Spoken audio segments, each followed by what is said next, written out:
Je vais, avec votre permission, reprendre le thème que j'avais appelé les Juifs de cour. Rappelez-vous, a appris. Mordechai a appris le décret parce que le décret était public, quoi. On a envoyé tout le monde à travers le monde. Et tout le monde, je vais fermer un rapport.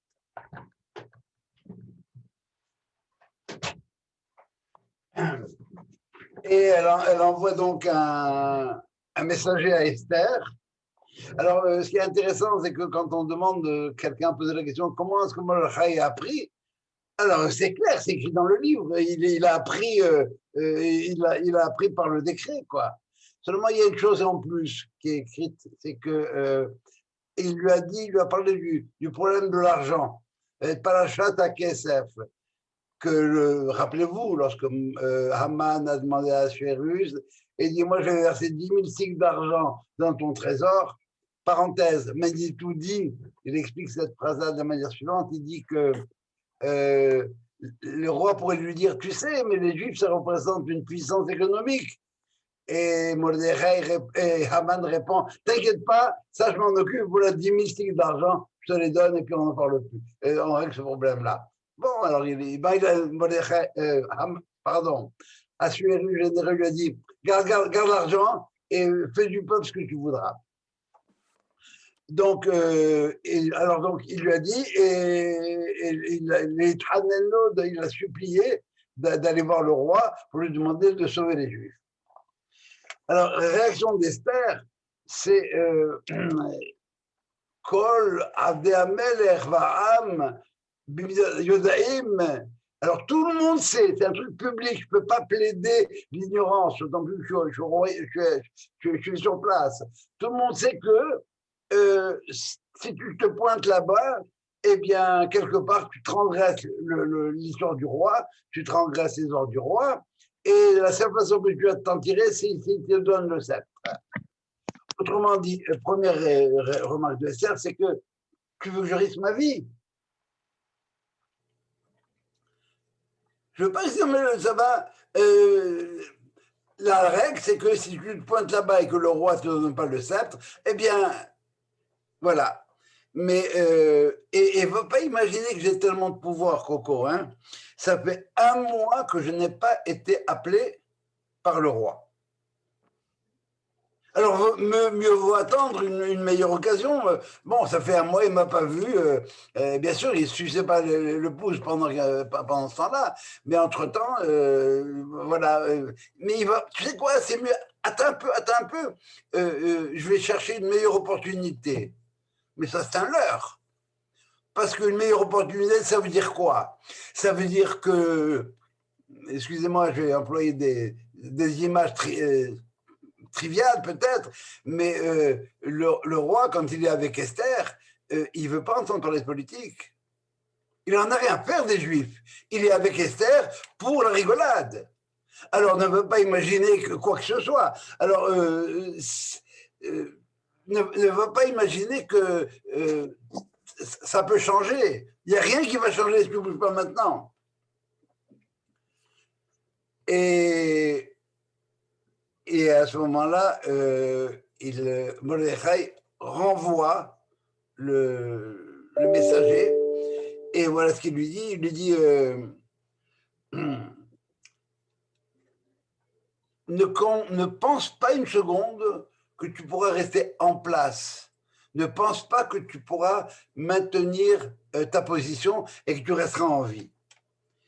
Parce que de toute façon, si tu te tais dans ces moments cruciaux, Reva, et ça on le chante tous en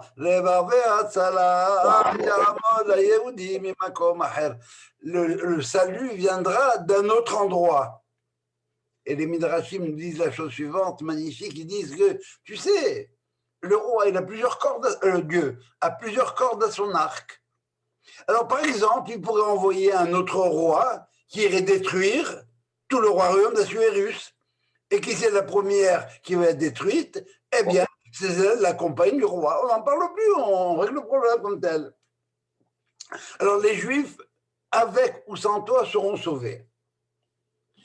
C'est quoi cet argument-là? Il a double vocation. La première, c'est que, pratiquement parlant, tu risques la tête autant que les autres. La deuxième, c'est que tu es libre d'agir. Je te rends libre d'agir. Je ne te force pas à le faire.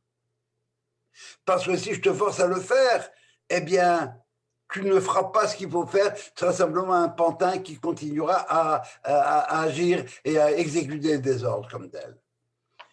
Alors, il faut qu'elle comprenne que bien que les Juifs ne tiennent pas nécessairement à ce qu'elle reste au pouvoir, ce qu'il faut qu'elle fasse, elle doit le faire here and now. Et c'est seulement si elle est consciente de ça, qu'elle va le faire librement, qu'elle pourra décider de prendre un risque qui pourrait affaiblir et voire éliminer son influence. Alors Esther va répondre pour répondre à ça, oui, si c'est Dieu qui s'en occupe, alors pourquoi moi? Laisse-moi tranquille pour l'instant, Dieu va s'en occuper. Bon, je vous ai raconté, vous connaissez l'histoire du bonhomme le bateau va couler, on lui envoie un canot moteur, on lui envoie un hélicoptère, et puis il finit par mourir. Et puis qu'est-ce qui se passe? Eh bien, il se plaint devant Dieu. Et il dit quoi? Ça dit comment tu m'as pas sauvé? Il dit que je t'ai pas sauvé. Je t'ai envoyé la barque, je t'ai envoyé le canot moteur, je t'ai envoyé l'hélicoptère. Qu'est-ce que tu veux de plus? Ve'at ou bet abid tobedou. Tu sais quoi? Toi et la maison de ton père, vous serez perdus. Objection. Moi, je suis au palais, moi. J'ai protection comme tel. Personne, et en plus, personne ne sait que je suis juive. Ah bon? Peut-être que toi, tu es au palais, peut-être que personne ne sait que tu es juive. Mais autour de toi, tu as ton père, tu as ta famille, tu as tes copains. Et tu as 6 millions de familles en même temps. Et tu veux rester silencieuse? Nul ne pourra savoir où va te mener ton action. Mais pense-y bien et reconnaître pour Esther librement qu'agir à l'encontre du pouvoir, que d'être au service de quelque chose qui est plus grand que le pouvoir, et d'être prêt à se mouiller. Et c'est ça ce qui fait la grandeur d'un homme, tout comme Moïse, qui a rejeté le pouvoir en Égypte pour protéger l'esclave traité injustement et qui est capable d'amener son peuple au mont Sinaï. Mais si tu te tais, toi et la maison de ton père seront perdus. Pas perdus seulement physiquement, tu seras perdu comme personne, comme être. Tu ne pourras pas te regarder dans la face le lendemain matin. Même si tu restes en vie, tu auras perdu une opportunité, car ton silence prouvera que dans ta position, il n'y a qu'une seule personne que tu veux sauver. C'est toi. Parce que bottom line, le juif de cour, il faut dire ce qu'il veut. Ce qui compte, c'est de sauver sa tête comme telle, à moins que ce soit un grand.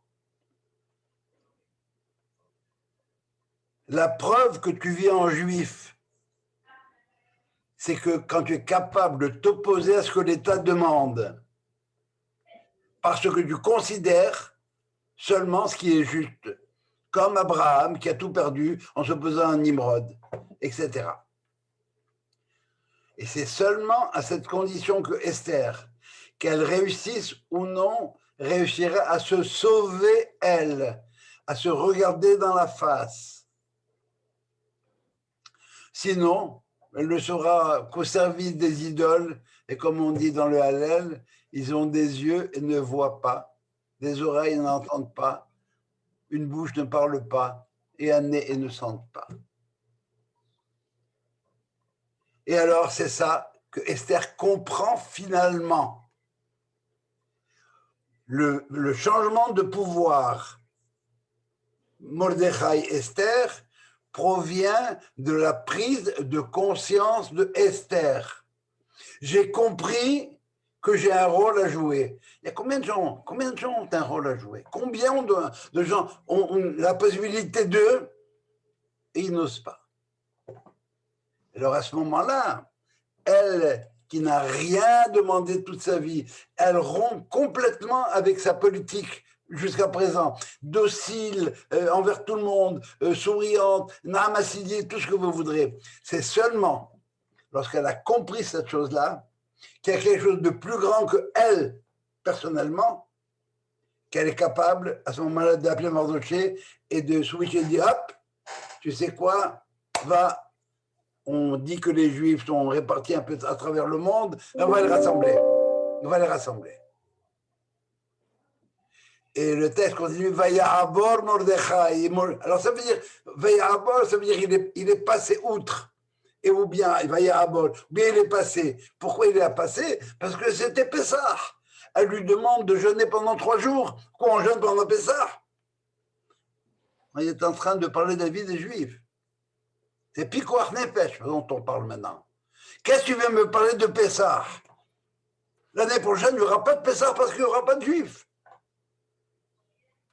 Alors voilà la grandeur d'Esther et de Mordechai. Une seconde, laisse-moi finir et je laisserai la place après. Mordechai, à ce moment-là, il devrait se sentir vachement fier. Vous réalisez ce qu'il a réussi à faire? Il a réussi à éduquer une femme qui, en fin de compte, il est allé chercher le tréfonds de son âme. Et dans le tréfonds de son âme, qu'est-ce qu'il a trouvé?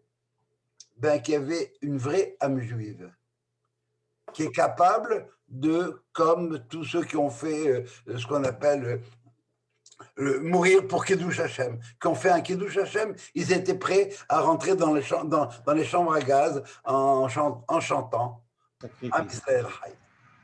Voilà, est-ce que c'est clair maintenant la position, le changement de pouvoir? Pourquoi? C'est pas un pouvoir, c'est la découverte d'une âme. Et on a découvert l'âme juive de Esther. Voilà, j'ai l'impression qu'on a un peu bâclé ça la semaine dernière. Voilà, j'espère que c'est plus clair. Si vous avez des questions, allez-y. Oui, Joe. Pourquoi une femme particulièrement? Pourquoi pas un homme qui aurait joué ce rôle-là? Parce que c'est elle la reine. On parle maintenant de la situation de la reine comme telle. Et bon, c'est une femme, on peut répondre à différents niveaux. Parce qu'une femme, c'est Midat Hadin, de cette manière. L'homme, c'est le Chesed, la femme, c'est le Midat Hadin. Et le Midat Hadin, c'est la justice stricte. Alors au début, elle commence à jouer avec la justice stricte. Je ne veux pas contrevenir alors du roi, etc. Et après ça, de quoi on parle? C'est quoi l'essentiel, c'est quoi l'accessoire? Ça va? Valoriser la femme à l'époque? La femme est valorisée ès-qualité. Si vous voulez, une fois, on fera un cours juste sur la femme. La définition de la femme, je vais lire une phrase, mais ne me poussez pas à faire le cours là-dessus parce que pour c'est la semaine prochaine. La définition de la femme, c'est un être qui est d'essence supérieure, mais qui se met en situation inférieure. Parce que si l'être d'essence supérieure est en situation supérieure, l'autre n'existe pas. Et quelle est la manière pour la femme de se mettre en situation inférieure? C'est parce qu'on appelle la tsniout, la pudeur. Il n'y a qu'à voir, il ne faut pas que je parle, je m'arrête après cette phrase, il n'y a qu'à voir au Québec, où la révolution, au Québec, mais probablement ailleurs dans le monde, où lorsqu'il y a eu la révolution féminine comme telle, ce qu'on appelle la révolution féminine, où les femmes ont commencé à faire ce qu'elles devaient faire, eh bien, vous avez tous les sexologues qui sont pleins de bons hommes, qui ont un paquet de problèmes, parce que justement, ils ne sont plus, eux, en situation supérieure, et ils sont en situation d'égalité. Ça va? Des questions encore? Oui, oui, vas-y, Charles. Tu m'as dit que c'était Pessah. Alors, le décret devait arriver 1 an plus tard? Absolument. Le décret maintenant, à l'heure où on est, il se situe au mois de Hadar. Donc c'est 11 mois plus tard, oui. D'accord. Le décret devait se mettre en application 11 mois plus tard. Très bien. D'autres questions? OK. Pendant 2 jours, Esther prépare sa rencontre. Et elle prie. Comment on sait qu'elle prie? Parce que le texte va nous dire que devant le roi, Vatahamod, elle s'est arrêtée, elle s'est mise debout. Mais dans Tahamod, on pense à Amida. Alors le rabbin dit, elle a prié, elle a jeûné. Et surtout, ce qu'elle cherche, c'est à partir de ce qu'elle connaît du roi, de trouver un moyen de contrebalancer le pouvoir de Haman et de faire ce qu'elle a à faire. Alors, je vais vous donner la parole et je vais vous demander de vous mettre dans la place d'Esther. C'est quoi votre plan de bataille? Vous avez compris la question? Voilà, je dois aller voir le roi, moi, Esther, je connais le problème, et on le connaît très bien. C'est quoi le plan de bataille? Je vous écoute. C'est de substituer Aman à quelqu'un d'autre. Je n'ai pas compris. Substituer Aman à quelqu'un d'autre aux yeux du roi. Le roi a déjà pris sa décision. Il a nommé Haman parce que c'est Oufkir. Il a nommé Haman parce que c'est quelqu'un qui sait manier le rasoir, le barbier. Donc, n'y pense même pas. Est-ce que tu as mieux que Haman a proposé? Ben oui. Le roi, il a déjà choisi. Okay. Je l'écoute.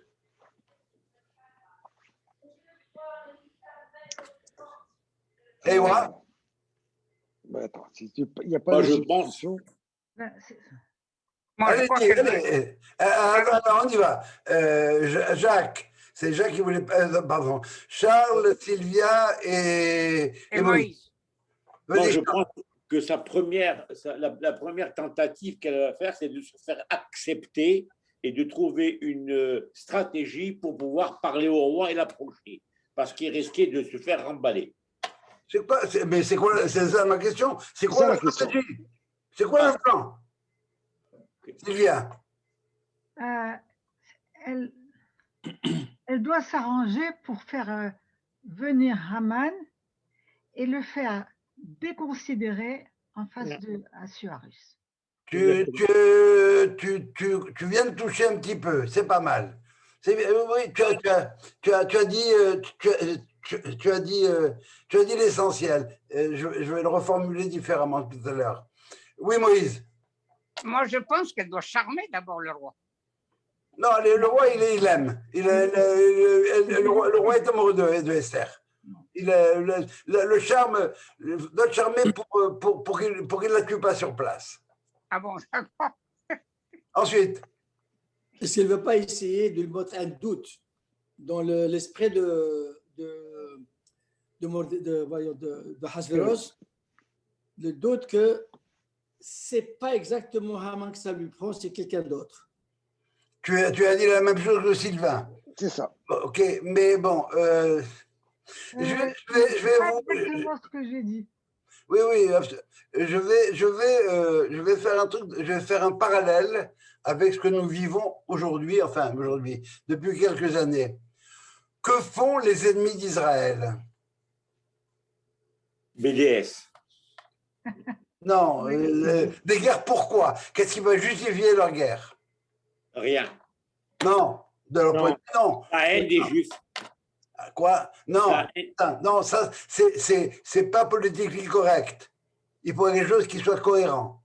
Il faut démoniser. Le territoire. Pardon? Démoniser Israël. Oui. Démoniser, oui, oui. J'ai un meilleur mot, je veux un meilleur mot. Délégitimiser. Oui, c'est le meilleur comme mot, tu as raison. Voilà. Alors, c'est quoi? Il y a eu de bonnes réponses dans l'ensemble. Si le roi Excusez-moi.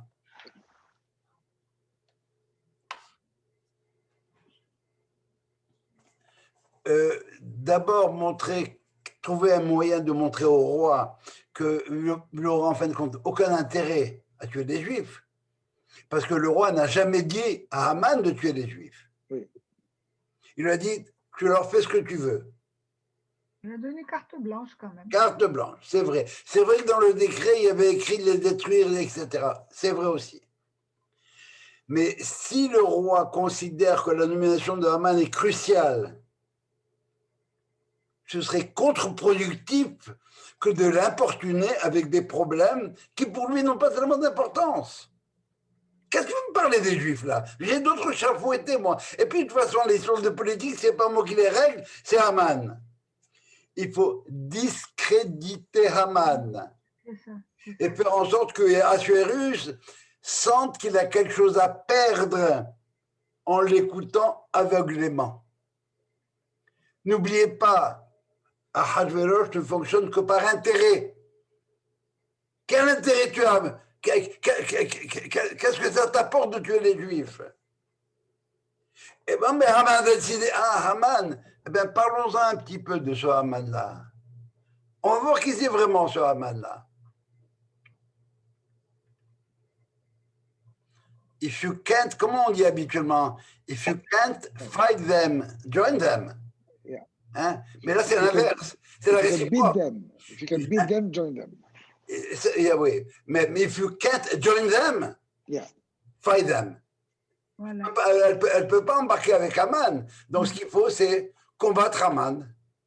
Combattre Haman, comment? Eh bien, il faut lui le délégitimiser. Il faut le délégitimiser. Et elle apparaît en costume royal, mais faible, pâle. Rappelez-vous ce que dit le roi? Malach Esther Hamalka. Malach, ça veut dire quoi, Malach? Qu'est-ce qui t'arrive? Où est ta beauté? Où est ton éclat? Qu'est-ce qui t'arrive? Elle s'arrange à faire voir quelque chose qui ne va pas. Et le roi voit qu'elle a un problème. Et il ne veut surtout pas répéter l'erreur de Vashti. Hein. Il lui tend le sceptre très vite. Il ne veut pas agir sur le coup de l'impulsion. Il ne veut pas appliquer la loi. Il tend le sceptre. Et jusqu'à la moitié du royaume, je te le donne. Le roi est magnanime, c'est l'image qu'il veut donner à tout le monde, lorsqu'il n'a rien à perdre, bien sûr. C'est quoi jusqu'à la moitié du royaume? C'est quoi l'autre moitié du royaume? J'écoute. Et c'est lui. Non. Amen. C'est non. Hein? Je te donne tout ce que tu veux. Oui. Mais ne demande pas la reconstruction du temple. Il y a des limites. Mais il ne Parce sait que pas que les Juifs. Pardon? Il ne sait pas que les Juifs, Esther. Ah, les Hachamim disent, tu peux non, mais au nom des intérêts, au nom de la justice, au nom du politique correct, mais ces pauvres Juifs-là, ces pauvres gens-là, pourquoi tu ne les aides pas? Va les aider. Ça va? Alors, mais ça, tu ne touches pas, tu ne me demandes pas. Et le roi sait qu'elle ne risquerait pas sa vie s'il n'y avait pas quelque chose de très important. Esther vient de gagner la première manche.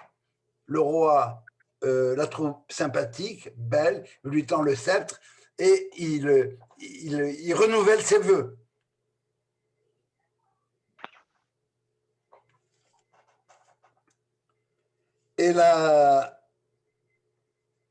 Et elle vient déjà quelque part d'entamer la deuxième manche.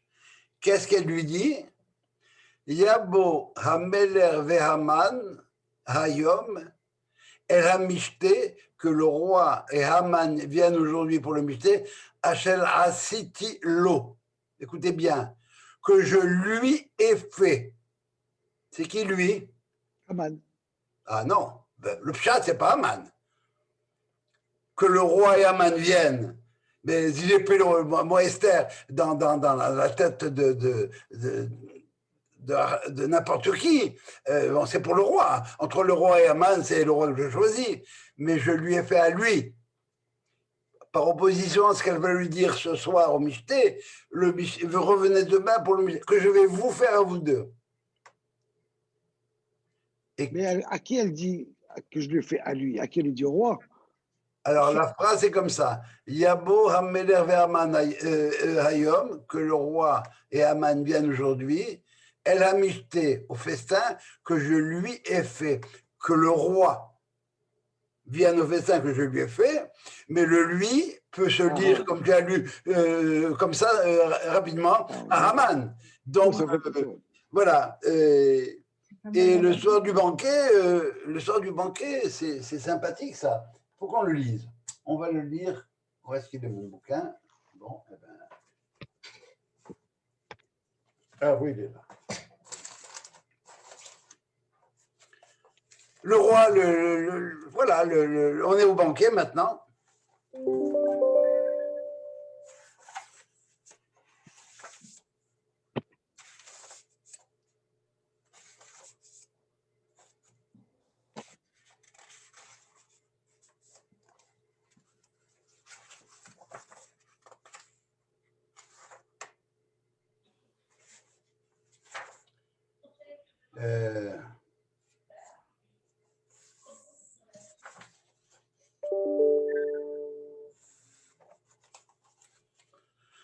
Alors, voilà ce que dit Esther.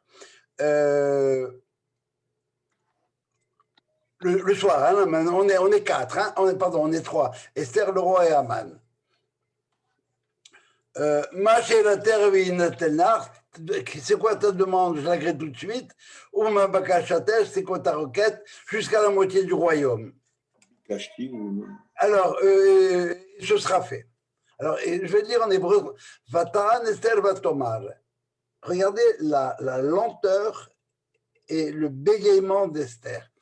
Esther répond et dit, chez Elati Umbakashati, ma demande et ma requête, si j'ai trouvé grâce aux yeux du roi, et si cela semble bon au roi de répondre à ma demande et d'agréer ma supplique,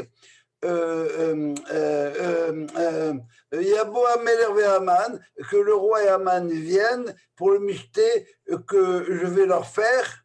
Et demain, je vais faire comme le roi demande. Elle bégaye. Pourquoi elle bégaye? Wrong timing. Ils sont là, ils sont pactés tous les deux, tous les deux, et elle sent que ce serait contre-productif maintenant de venir. Et elle reporte ça demain. Elle reporte le problème au lendemain. Et on verra que le lendemain, elle va être beaucoup plus bold comme telle. Et Achérus, il n'a pas tellement entendu l'O, Vélahem, à lui, à eux. Pourquoi reporter? Eh bien, pour une raison bien simple. Elle pense qu'une attaque directe contre Haman obligerait le roi maintenant à choisir entre elle et Haman. Entre un politicien averti, choisi justement pour régler ses problèmes politiques, et les velléités d'une jeune courtisane, belle, jolie, sympathique, tout ce que vous voudrez, mais profane en politique. Si elle parle maintenant, c'est foutu, elle perd sa crédibilité. Ce qu'il faut, c'est ne pas parler politique et montrer en quoi Haman a un jugement biaisé, voire suspect aux yeux du roi. Tout ça, ça s'est passé très vite entre ce matin et ce soir. Et si le roi ne sent pas qu'il y a un problème à partir de ce que je viens de dire, pourquoi Haman? Eh bien, il faudrait qu'elle passe à l'acte et qu'elle dise ce qu'elle a à dire. Haman lui a saisi la nuance. Il a entendu la différence, l'eau et la haine. Il est ivre de vin et de fierté d'être associé au roi. Il se précipite chez lui pour parler, pour raconter sa gloire à sa femme et à ses amis. Et en passant devant Mordechai, Velo Zar Mimen, Mordechai, il a complètement ignoré Haman, comme s'il n'existait pas. Alors là, mon vieux Haman, la rage, il a vraiment, il a envie de le tuer tout de suite. Pourquoi est-ce que je vais attendre 11 mois avant de lui régler son compte à celui-là? Normalement, Haman pense que normalement, Mordechai aurait dû le supplier à genoux. Mais non, il l'a ignoré. Alors il est mort de rage. Et à ce moment-là, Ohavav, ses amis, ceux qu'il aime, lui disent, et sa femme en tête lui dit, tu sais quoi? Demain soir, tu as une super soirée avec le roi et la reine, je ne veux pas que tu sois de mauvais poil. Alors voilà ce qu'on va faire. Tu vas mettre une potence de 50 coudées, et puis va demander au roi la permission de tuer Haman. De tuer Mordechai.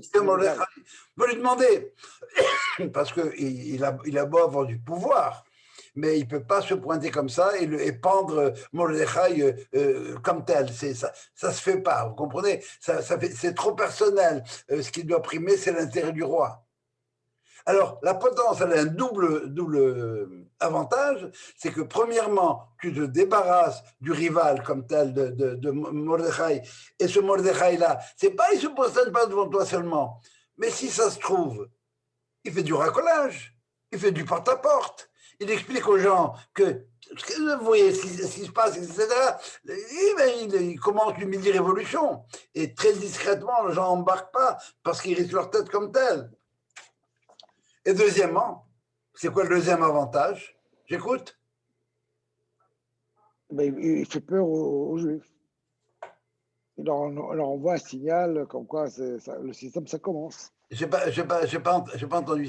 Il confirme que l'édit de tuer les Juifs dans un an et commence à prendre forme. Non, ça c'est dans 11 mois. L'édit c'est dans 11 mois. Non, on a le temps. Non. Vous voyez ce qui se passe avec les gens qui fromentent contre moi? Tout le monde veut voir. Révolution contre Haman, ils se prosternent pas, regardez comment ça finit. Il y a de quoi dissuader les plus révoltés, un truc pareil. Hein. Une fois que tu as vu comment on a traité le manipulateur, plus personne n'osera se pointer. Alors, cette idée-là, c'est bon, mais il risque. Il ne peut pas agir seul. Il ne peut pas agir sans le consentement du roi. Et Ahasuérus, comme tel, lui aussi, veut montrer son autorité. Ramenez-moi Haman tout de suite, c'est voilà ce qu'il leur dit. Mahalou et Haman, faire ce que Esther a demandé. Qu'Ahasuérus n'accepte pas la demande de Haman de pendre Mordechai, c'est une possibilité. Mais devant le risque que représente Mordechai, non seulement personnellement, mais en même temps les gens qui peuvent racoler autour de lui, et alors il faut juguler l'opposition avant qu'elle ne pose une réelle menace. Haman prend le risque d'agir vite afin d'aller au banquet débarrassé de ce boulet. C'est à peu près dans la même situation que Joseph se trouve maintenant. C'est un homme de cour. Quand il va voir Pharaon pour demander son père. Pour enterrer son père. Il est obligé d'aller demander à Pharaon. Joseph tout tenté. La bataille pour l'avenir du décret et celle du peuple juif a atteint son apogée. Demain, Haman va demander la tête de Mordechai, le leader de l'opposition, et Esther va tenter de décrédibiliser Haman, et c'est là qu'on est rendu. Ça se passe demain. Mais cette nuit-là, le roi ne peut pas dormir. Pourquoi le roi ne peut pas dormir? Parce que Esther a mis le ver dans la pomme. Pourquoi ces deux banquets? Pourquoi avec Aman? Elle a bien dit que ce serait pour nous deux. Il a oublié le lot pour lui. Ce serait pour nous deux. Est-ce qu'elle a un intérêt pour lui? Est-ce que lui a un intérêt pour elle? Peut-être les deux. Mais si c'est le cas, ma vie à moi, Hachvérosh, elle est en danger. Haman aurait-il des velléités à prendre ma place?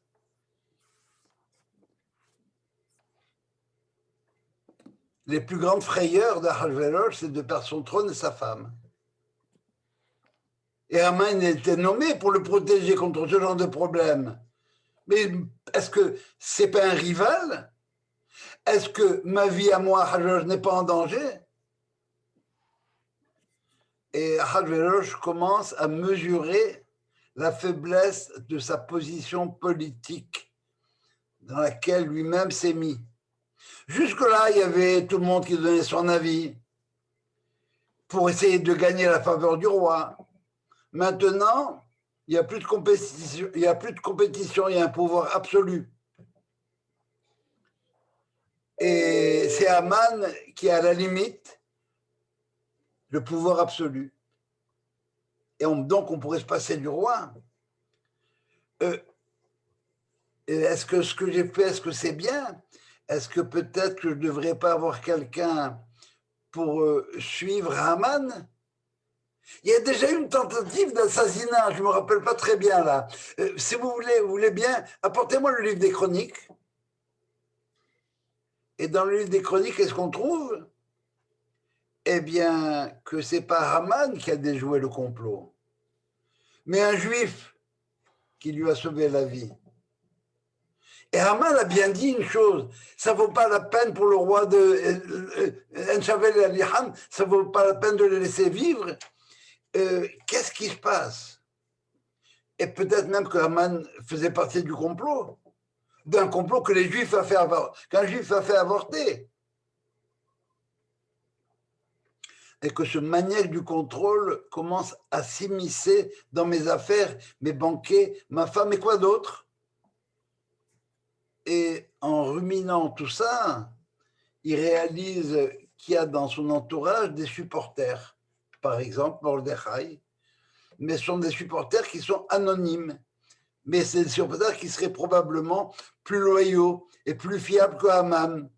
Et qu'il faudrait peut-être les récupérer. Alors, est-ce qu'on a fait quelque chose à ce Mordechai qui m'a sauvé la vie? La réponse est Lo na'asa imo dabar. On lui a rien fait. Les rabbins lisent. On lui a rien fait parce que Haman ne nous a pas dit de faire quoi que ce soit.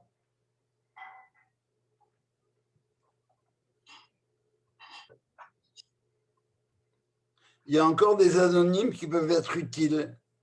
Peut-être pas par sympathie pour moi. Peut-être pas par sympathie pour Mordechai. Mais parce qu'ils sont contre ce monopole du pouvoir de Haman. Le roi commence à écouter d'autres voix et c'est là que Haman arrive. C'est là que Haman arrive. Pourquoi? Mais pour demander la permission de Mordechai. Eh bien, l'esprit du roi a changé. Peut-être qu'il serait bon que Haman descende un peu son piédestal. S'il doit faire place à quelqu'un d'autre, peut-être qu'il comprendra qui est le boss et qui est-ce qui les exécute. Haman arrive, mais il n'a pas le même ordre du jour que le roi. Et le roi, vicieusement,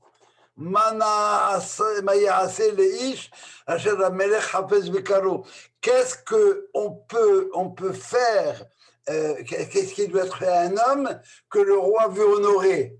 Alors mettez-vous à la place de Haman. C'est qui le bonhomme que le roi veut honorer? Ben, c'est moi, Haman, bien sûr. Et alors, Haman commence à décrire, bon, on ne va pas relire là, il faut qu'il passe l'habit du roi, le cheval du roi, et que tout le monde devant dire, voilà un homme que le roi veut honorer, etc. Être honoré, c'est être au-dessus des autres. Pour le roi, cette volonté de pouvoir exclusif telle qu'elle est décrite par maintenant Haman lui-même est confirmée. Et c'est avec un grand plaisir vicieux que le roi dit à Haman, voilà exactement ce que tu vas faire. Ne change pas un iota de ce que tu as dit. Prends Mordechai le juif et puis mets-le sur le cheval, etc., etc., etc. Et il a obligé maintenant Haman à faire quoi? Ce que les autres devaient faire devant Haman. L'humiliation de Haman est beaucoup plus grande que énorme. Toute la ville va savoir. Toute la ville avait vu la potence, avait peur, avait attendu qu'on le pende dessus. Et voilà qu'on le promène comme un roi. Les gens découvrent l'arrogance, la vanité de Haman. L'idole comme telle se prosterne maintenant devant la vérité. Ça, c'est pas nécessairement vrai, hein? Attention là. Pourquoi? Parce que Haman est encore en poste. Et le degré est en vigueur. Mais il y a une chose qui est certaine. Il lui est impossible maintenant à Haman de demander à la tête de Mordechai et de consolider le contrôle absolu. La démotion de Haman est enregistrée par le roi, par les Juifs et par les autres. Haman ne contrôle plus tout. Il y a un signal qui indique le changement de pouvoir. C'est plus on vient de changer de régime. Et par conséquent, au banquet, Ahasverosh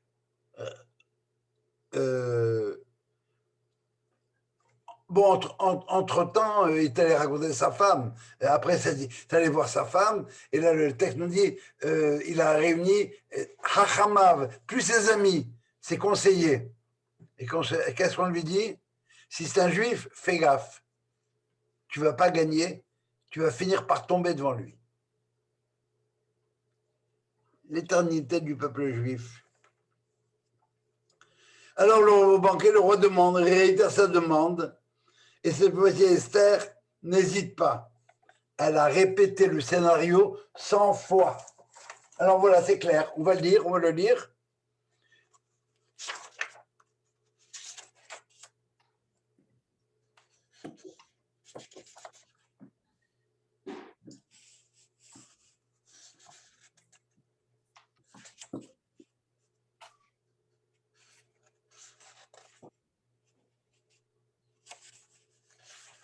Alors, excusez-moi, j'aurais dû préparer ça.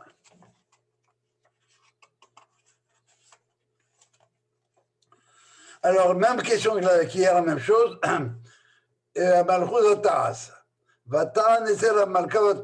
Alors, Esther, directement, il n'y a pas de silence, il n'y a pas de blanc. Dans la Migla, il y a un blanc. Là. Hier soir, il y avait un blanc, mais là, il n'y a pas de blanc.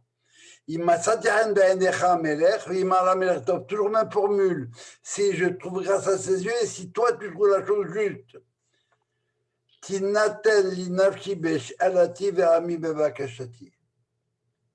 Accorde-moi la vie et celle de mon peuple.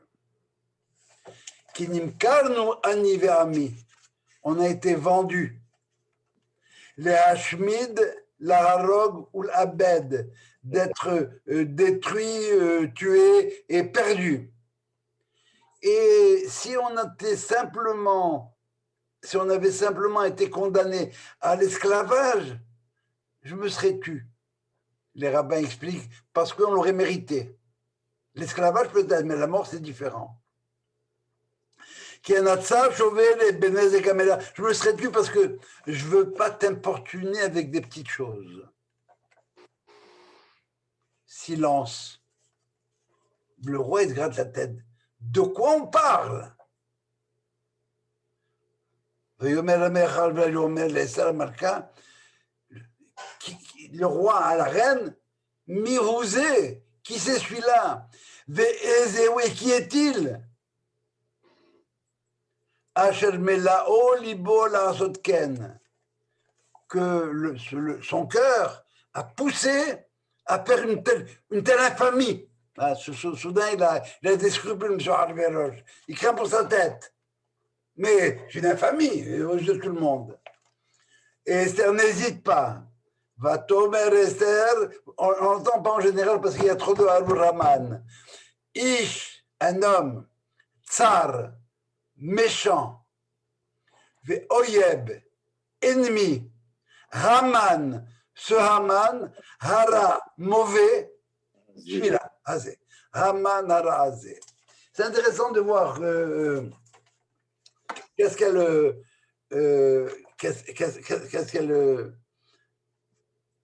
elle veut dire à Hachvérosh, c'est que, en fin de compte, c'est vrai que c'est un ennemi, c'est vrai que c'est quelqu'un de... Mais il est Haman Hara, fondamentalement Mauvais. c'est mauvais. Fondamentalement. C'est un adversaire, c'est vrai. Il est contre, d'accord.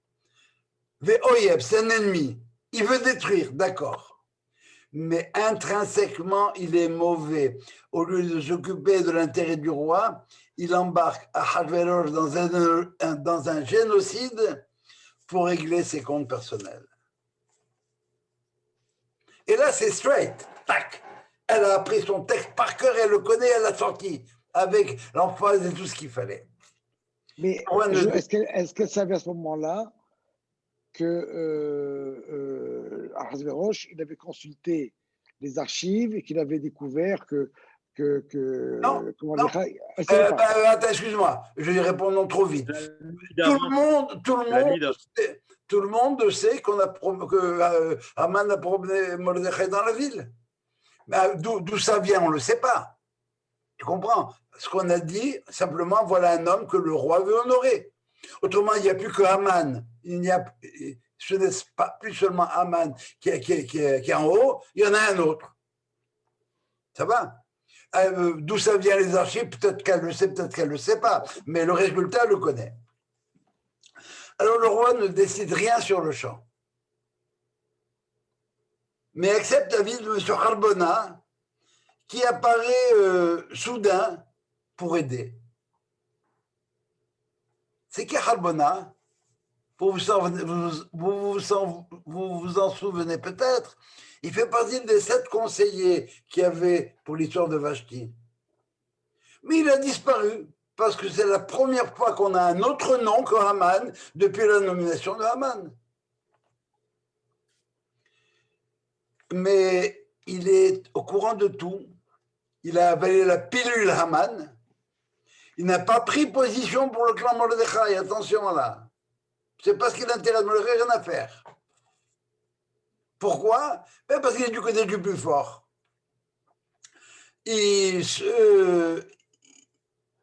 Maintenant, le vent souffle du côté des Juifs, alors il va se mettre du côté des Juifs. Tout comme Memouchan dans l'affaire de Vashti. C'est lui qui avait proposé, alors c'est lui, ce Harbona, qui propose l'exécution de Haman, au cas où Haman puisse se tirer d'affaire autrement. C'est un peu la même position que celle que Mordechai avait choisie d'aider le roi, de manière anonyme peut-être, bon, mais là, voilà, jusqu'à présent je suis dans l'ombre, mais j'avance un pion, je marque des points. Alors moi Harbona, je te conseille, voilà, il y a la potence, eh bien on va prendre Haman dans cette potence. C'est la même chose que les chansons à qui Joseph avait demandé. Il lui avait dit tu vas être gracié, et puis ne m'oublie pas. Mais il a oublié 2 ans après seulement. Il s'est rappelé de lui à quel moment, lorsque ça permettait à lui les chansons de marquer un point. Tu n'arrives pas à trouver le problème de la solution de tes rêves, eh bien je vais t'aider. J'ai quelqu'un pour toi. J'ai ce qu'il te faut, Majesté.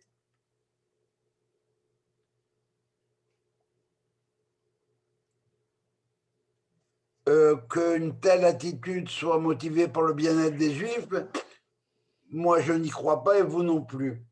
C'est discutable ou inexistant. Elle ne dépend que de l'intérêt personnel de celui qui intervient en sa faveur. Il faut cultiver et maintenir des alliés. Parce que de même que l'argent attire l'argent, le pouvoir attire le pouvoir. Esther n'aurait jamais osé demander au roi de prendre Haman.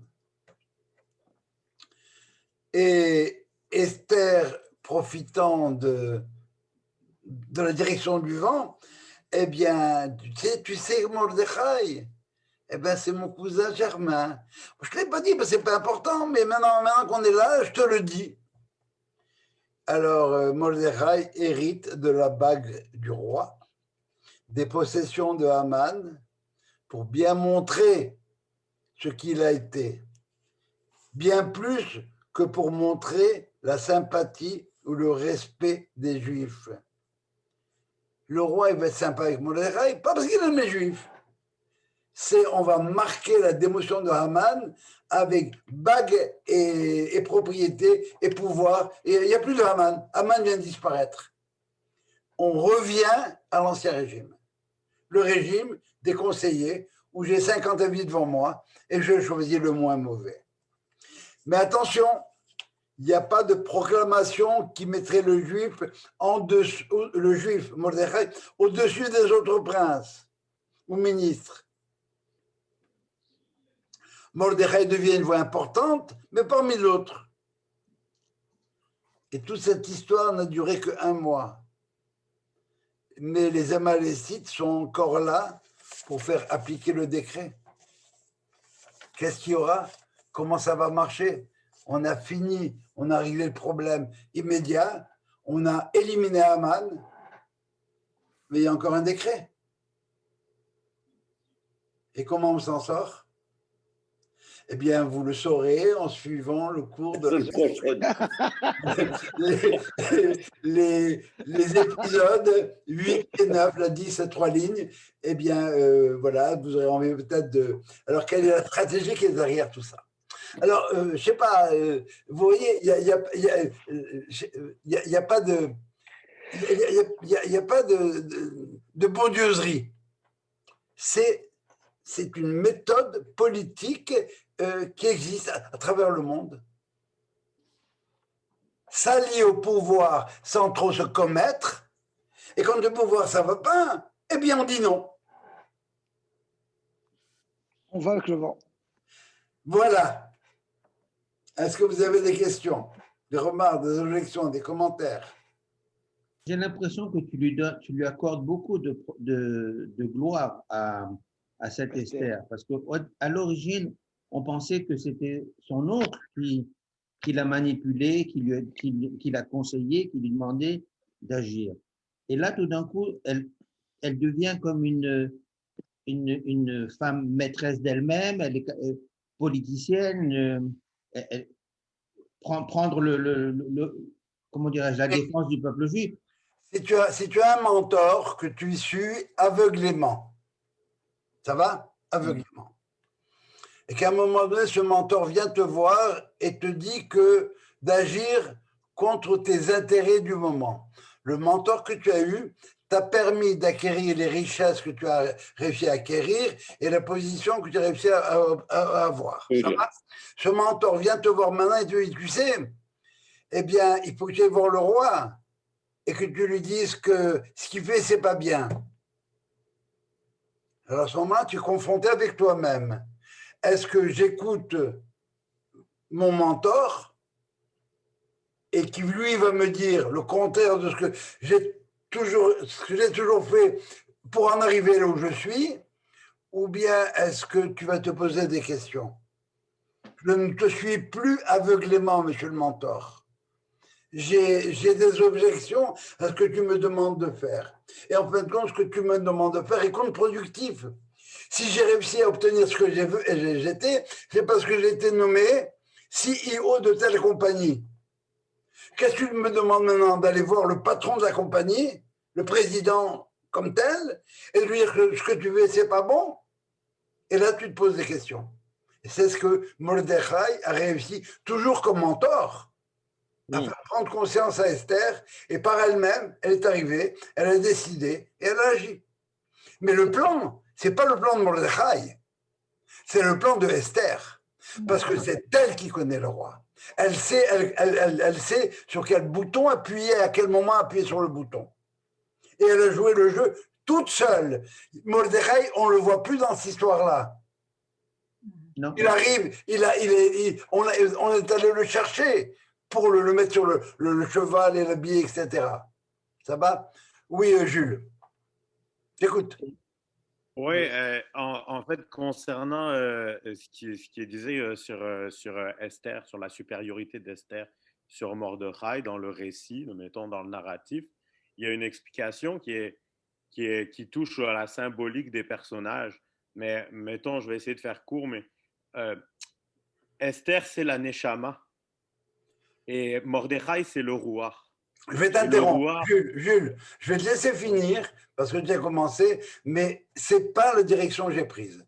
Tu comprends? Non, je sais, j'ai bien compris que la lecture ce que j'envisage simplement, c'est la dimension politique, les intrigues politiques comme telles. Mais termine parce que ce que tu dis, je ne le sais pas. Alors continue. Vas-y, Esther, c'est comme Esther, elle représente dans le récit, elle représente la Neshama. Parce que, comme tu l'as dit, peut-être toi, tu t'es inspiré de la lecture politique, du symbolisme politique de l'action, mais l'entièreté de la Megillah. Il y a 500 dimensions. L'autre dimension. Ouais, c'est ça, exactement. Alors, Esther, c'est la Neshama et Mordechai, c'est quoi? Comme Esther, c'est la Neshama et Mordechai, c'est le roi. La Neshama, elle a la supériorité sur le roi. Tu comprends? Parce que là, elle doit intervenir auprès de Ahashverosh. Mais Ahashverosh, il représente le Mazal. C'est dans l'histoire, il est comme le Mazal. Il guide un peu, mais il donne des décrets. C'est pour ça que dans le récit, ils ne peuvent pas empêcher le décret d'arriver.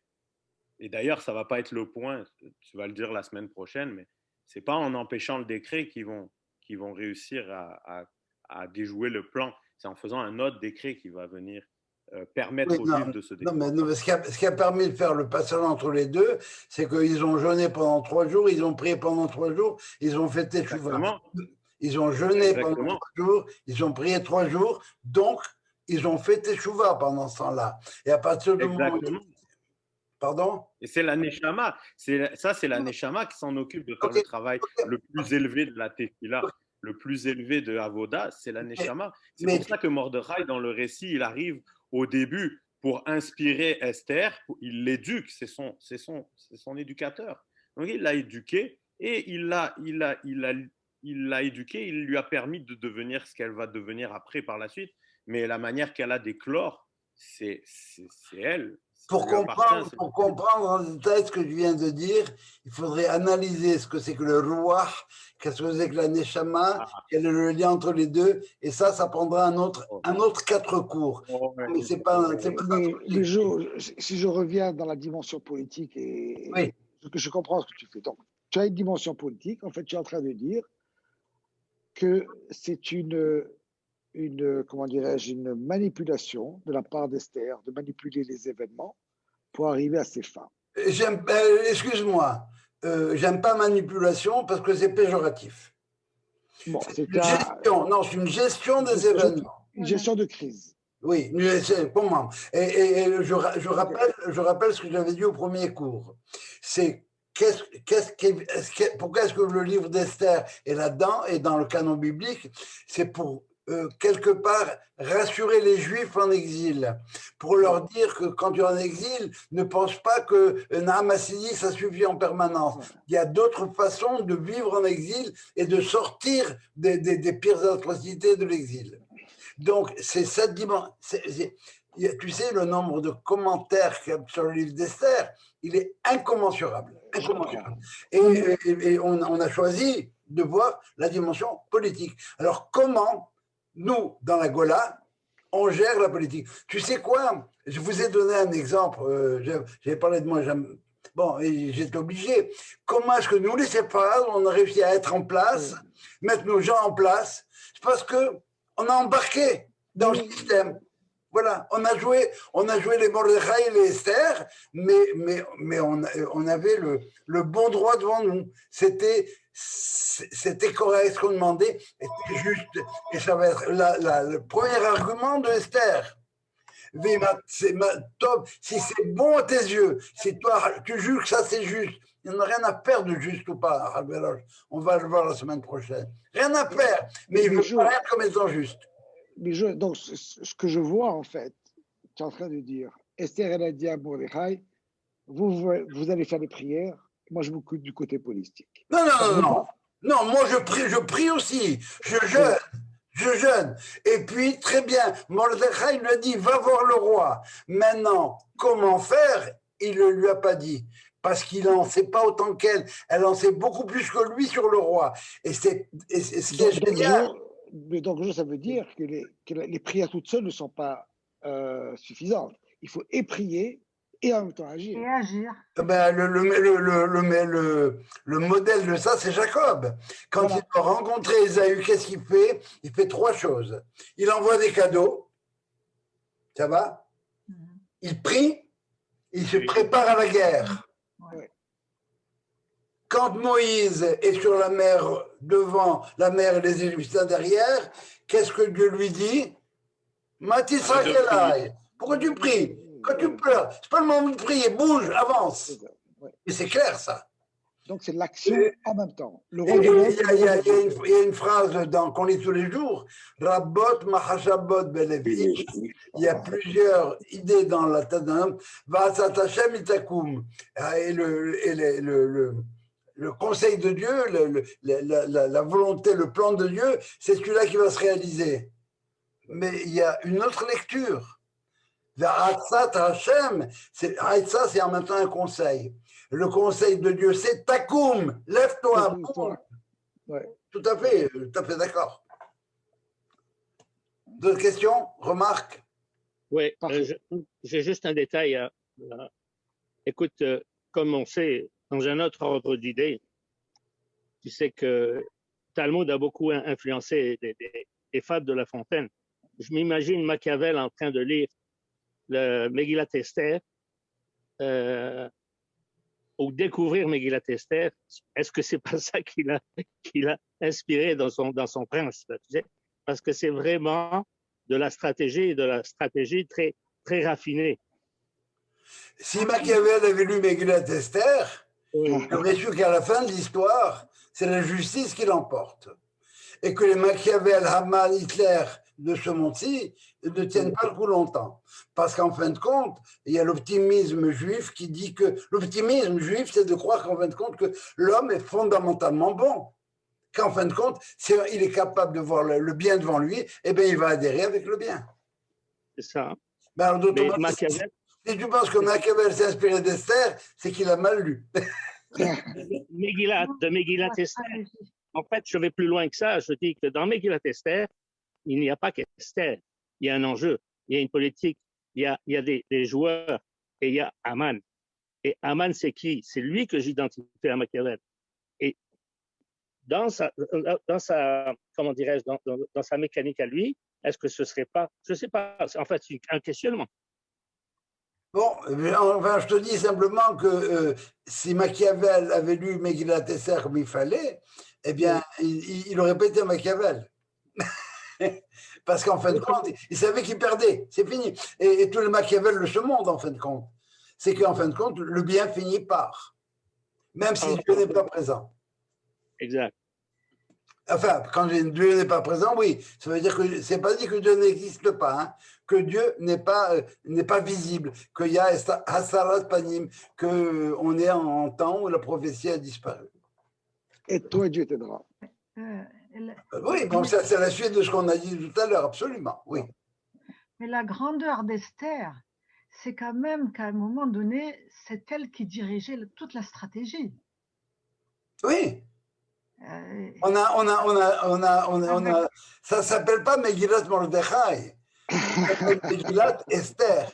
Oui, mais... Pour différentes raisons, hein, encore une fois. Ok, Mais il a mais été c'est parce quand que même Mordechai qui a donné le coup de pouce. Mais une fois qu'elle a décidé d'intervenir, ben c'est sa stratégie à elle qui a fonctionné. mais je voudrais quand même mettre un bémol à cette chose-là. Ce que Mordechai a fait, c'est qu'il a révélé ce qu'il y avait au fond d'Esther. Parce que spontanément, elle a dit, tu sais, je risque ma vie et puis je veux pas contrevenir à la loi et puis c'est pas une bonne stratégie. Tu veux que j'aille maintenant voir le roi tout de suite? Et en fait, elle est contre Mordechai là. Je veux pas aller voir le roi maintenant. Elle s'est opposée à Mordechai. C'est en plus de ce qu'on a dit en introduction. Elle s'oppose à lui. Elle lui dit, oh, bon, très bien, tu m'as convaincu, il faut que j'agisse. Oui, alors, à partir du moment où il faut que j'agisse, alors voilà comment moi, parce que c'est moi qui vais agir. C'est ça. Alors voilà comment moi, je veux agir. Oui. Je veux prier. Et le reste, en espérant que je serai inspiré pour faire ce qu'il faut faire. Pour délégitimiser. Aman, et vous voyez que ce n'était pas évident de trouver cette stratégie-là. Ce n'était pas évident. Mais ça fait partie aussi, si tu me permets, et c'est ce que tu disais de toute façon au départ, c'est que elle s'est révélée femme. Et la supériorité de la femme à ce niveau-là, c'est évident. Je pense que ne pas le reconnaître, c'est une aberration. Donc, elle s'est révélée. Mordechai lui a permis de se révéler en tant que femme. Une femme, donc voilà, la femme lionne qui défend ses petits-enfants, ses enfants, là, c'était son peuple. Elle a mis toute son énergie et son intelligence pour justement sortir, pour vaincre dans l'adversité. C'est comme ça aussi qu'on peut le comprendre. Je vais compléter ce que je viens de dire, Hugo. On dit que la femme, c'est Bina. Et la Bina, c'est l'intelligence analytique. Elle a été capable de faire une analyse politique de la situation et d'arriver à la bonne conclusion. La stratégie frontale, ça ne marchera pas. Et ça aussi, c'est très féminin. La stratégie frontale, ça ne marche pas tout le temps. Et puis, voilà, il faut prendre la chose de l'autre côté. Il faut être capable de sortir de la boîte. Et c'est... je ne veux pas tomber dans des clichés stéréotypes, mais vous le savez très bien, la caricature, c'est chérie, tu veux pas qu'on aille au cinéma? Oui, bien sûr, chérie. Tu sais, on m'a parlé de tel film. Bon, mais on sait quel film on va aller voir. Le film dont on t'a parlé, c'est clair. Le bonhomme, il ne peut pas opposer à ce film à un autre parce que même si ça marche, elle fera la gueule. Et il ne sera pas content, et puis on n'arrivera pas à l'objectif de faire plaisir à sa femme. C'est ça. Mais alors, encore une fois, ce n'est pas une stratégie frontale. Bon, ce que je dis, ce n'est pas très politiquement correct, mais c'est la réalité. La réalité. D'autres questions? Alors, ne ratez pas la suite au prochain épisode. Ce sera suite et fin. Et puis après ça, on décidera si on reprend la paracha de la semaine. Mais j'ai en tête, j'ai une idée un peu téméraire. Je voudrais que pendant à peu près un mois, on ne parle que de Pessah. La Haggadah de Pessah, l'histoire de Pessah, ce qu'il y a derrière chaque chose. Et bon, alors la semaine prochaine, donc la semaine prochaine, si Dieu veut, on va switcher, on va se syntoniser sur Netflix. C'est ça, on se retrouve sur Netflix. Oui, non, mais c'est le même Netflix que cette semaine. Et puis, voilà. Et après ça, bien, si vous voulez, on parlera de Pessah. Et on prendra le temps qu'il faut pour arriver à lire Pessah, à lire Pessah de manière un peu différente, comme on lira la Megillah cette année d'une manière un peu différente.